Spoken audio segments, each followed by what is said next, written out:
بسم اللہ الرحمن الرحیم۔ صرف 5 منٹ کا مدرسہ قرآن و حدیث کی روشنی میں۔ نمبر 1، اسلامی تاریخ۔ حضرت آدم علیہ السلام کا دنیا میں آنا۔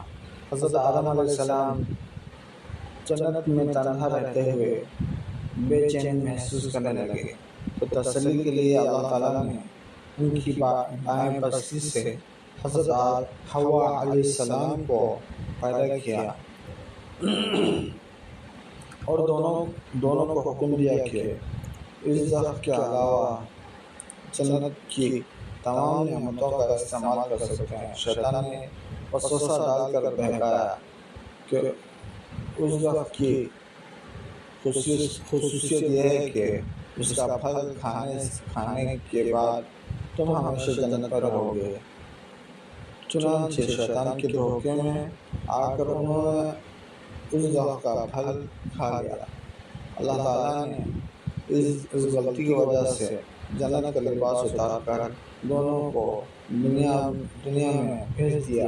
حضرت آدم علیہ السلام اپنی غلطی پر بہت شرمندہ ہوئے اور ایک مدت تک توبہ و استغفار کرتے ہوئے اللہ تعالیٰ کے سامنے روتے رہے۔ پھر اللہ تعالیٰ نے ان کی توبہ قبول فرمائی۔ اس کے بعد دنیا میں حضرت آدم علیہ السلام اور حوا علیہ السلام ہی سے نسل انسانی کا سلسلہ شروع ہوا۔ اس کا ذکر اللہ تعالیٰ نے قرآن میں بھی فرمایا ہے۔ نمبر 2، حضور صلی اللہ علیہ وسلم کو معجزہ، چاند کے 2 ٹکڑے ہونا۔ کفار مکہ نے رسول اللہ صلی اللہ علیہ وسلم سے یہ درخواست کی کہ اپنی نبوت کی نشانی بتلائیے، تو آپ صلی اللہ علیہ وسلم نے چاند کی طرف انگلی سے اشارہ کر کے چاند کا 2 ٹکڑے ہو جانا دکھلایا۔ نمبر 3، ایک فرض کے بارے میں، حج کی فرضیت۔ رسول اللہ صلی اللہ علیہ وسلم نے فرمایا، اے لوگو، تم پر حج فرض کر دیا گیا ہے، لہذا اس کو چاہیے کہ ادا کرو۔ نمبر 4، ایک سنت کے بارے میں، میزبان کو دعا دینا۔ حضرت عبداللہ بن بصر رضی اللہ عنہ فرماتے ہیں کہ رسول اللہ صلی اللہ علیہ وسلم ہمارے والد کے پاس مہمان ہوئے، تو ہم نے آپ صلی اللہ علیہ وسلم کی خدمت میں کھانا وغیرہ پیش کیا، تو آپ صلی اللہ علیہ وسلم نے اس میں سے کھایا۔ پھر میرے والد نے آپ کے جانور کی لگام پکڑ کر دعا کی درخواست کی، تو آپ نے یہ دعا فرمائی، اللہم بارک لہم فیما رزقتہم واغفر لہم وارحمہم۔ ترجمہ، اے اللہ، ان کو جو تو نے رزق دیا ہے اس میں سے ان کے لیے برکت عطا فرما اور ان کی مغفرت فرما اور ان پر رحم فرما۔ ایک اہم عمل کی فضیلت۔ نمبر 5، ایک اہم عمل کی فضیلت، ماہ محرم کے روزے رکھنا۔ رسول اللہ صلی اللہ علیہ وسلم نے فرمایا، ماہ رمضان کے بعد سب سے افضل محرم کا مہینے کا روزہ رکھنا ہے۔ نمبر 6، ایک گناہ کے بارے میں، یتیموں کا مال کھانا۔ قرآن میں اللہ تعالیٰ فرماتا ہے، جو لوگ یتیموں کا مال ناحق کھاتے ہیں وہ لوگ اپنے پیٹوں میں آگ ہی بھر رہے ہیں اور یہ لوگ عنقریب آگ میں داخل ہوں گے۔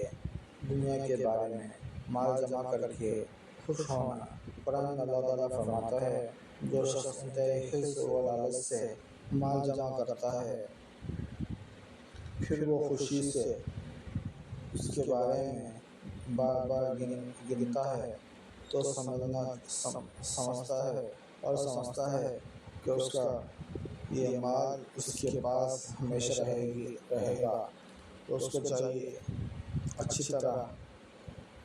کو اچھی طرح سمجھ لینا چاہیے کہ وہ مال ہرگز نہیں رہے گا، بلکہ اللہ تعالیٰ اس کو ایسی آگ میں ڈال دے گا جو ہر چیز کو توڑ پھوڑ کر رکھ دے گی۔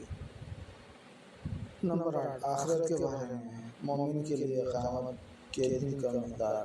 رسول اللہ صلی اللہ علیہ وسلم نے فرمایا مومنین پر قیامت کا دن ظہر اور عصر کے درمیانی وقت کے برابر ہوگا۔ خلاصہ قیامت کا ایک دن دنیا کے 50,000 سال کے برابر ہوگا، لیکن ایمان والا اسے ظہر اور عصر کے درمیان وقت کے برابر محسوس کرے گا۔ نمبر 9، طب نبوی سے علاج، بیماریوں سے محفوظ رہنے کا علاج۔ رسول اللہ صلی اللہ علیہ وسلم نے فرمایا کسی برتن کو بھرنا اتنا برا نہیں جتنا آدمی کا پیٹ کو بھرنا۔ انسان کے لیے چند لقمے کافی ہے جو اس کی کمر سیدھی رکھ سکے۔ اگر پیٹ بھرنا ہی ہے تو پیٹ کا 1/3 کھانے کے لیے اور 1/3 پانی کے لیے، 1/3 سانس کے آنے جانے کے لیے۔ نمبر 10، نبی صلی اللہ علیہ وسلم کی نصیحت، روزی دینے والا اللہ ہے۔ رسول اللہ صلی اللہ علیہ وسلم نے فرمایا اگر تم اللہ تعالیٰ پر اس طرح بھروسہ کرو کہ جیسا کہ بھروسہ کرنے کا حق ہے، تو تم کو بھی اس طرح روزی ملے گی جیسے پرندوں کو ملتی ہے۔ تو صبح کو خالی پیٹ جاتی ہے اور شام کو پیٹ بھر کر واپس آتی ہے۔ ویڈیوز بنانے ہیں، فلمورا ہے نا۔